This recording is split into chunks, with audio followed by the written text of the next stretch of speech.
Hey guys, it's Kate here. Today we're going to paint some more cats. In this painting, I'm going to paint two sleepy cats snuggled up on the trees. I'm going to start with the hat on one cat. I've mixed some shades of brown with orange color and ink to paint the hat, leaving some white space near the nose and the mouth area. You can add more color to it when the color is still very wet like this, because I've used quite a lot of water to mix the shades of brown color. And then the second cat is just comfortably resting the neck on the first one. Painting two cats cuddling together requires some planning, because once you paint on the rice paper, the color seeps through the paper. When you try to cover it with the second layers of Chinese watercolor, the first layer will still be shown. If you haven't seen the demonstration of how even the dot of water will be seen after it dries, check out the Magic Beans video. I'm going to leave a link below.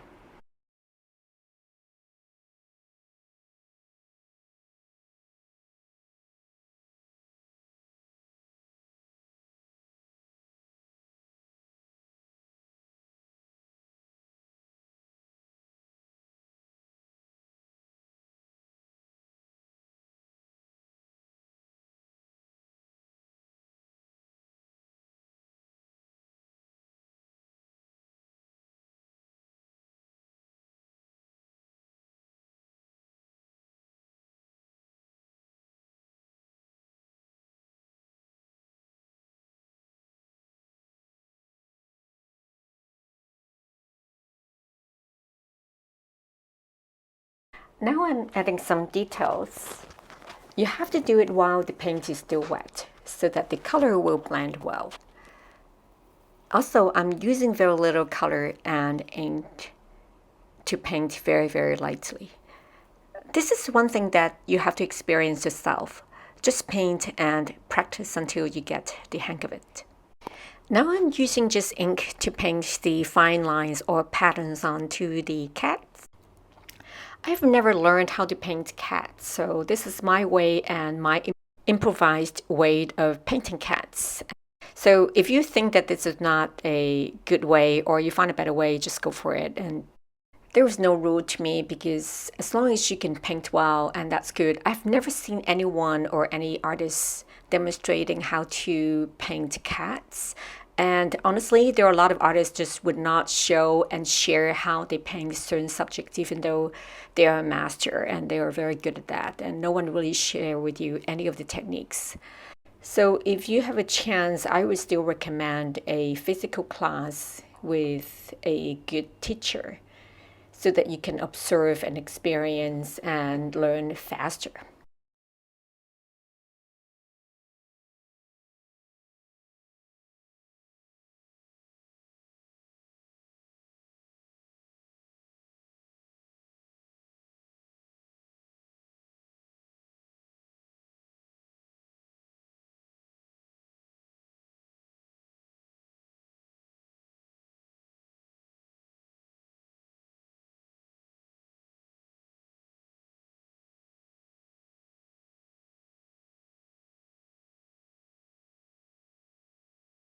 Now I'm adding the last layer of color, which is a very diluted and light color of brown color, to create a shades on the body.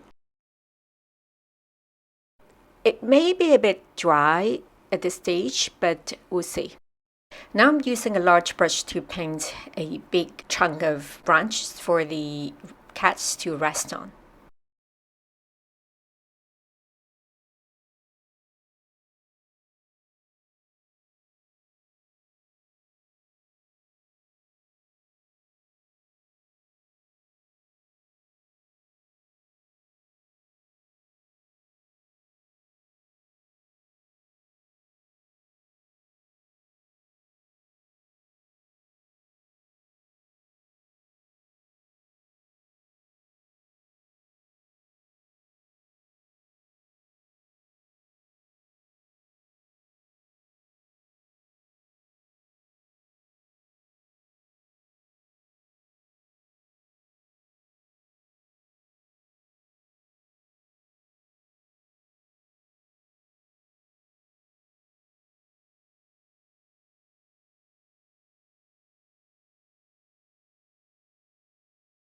For the sakura flowers, the cherry flowers, I mean, the color is a mix of white, poster color, and deep red. It really doesn't matter which red that you use because the objective is to get a pink color for the cherry blossom.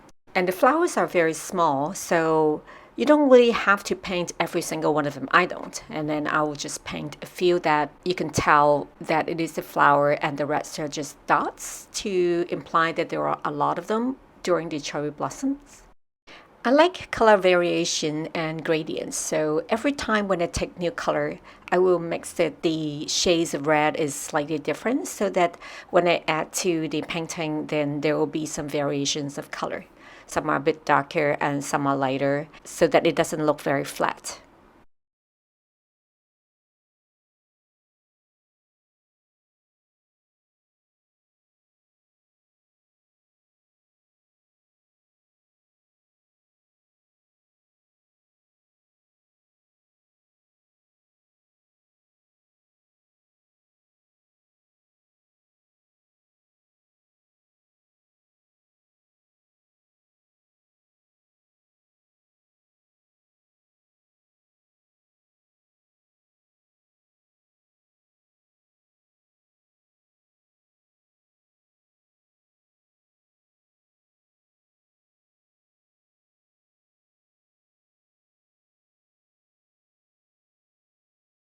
And now I'm painting some statements with just yellowed and white color in the middle of the flowers.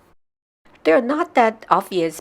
It is kind of like a light yellow on the rice paper. So what I'm going to do is that after I'm done with this, then I will add a little bit of red, just a few dots to highlight it.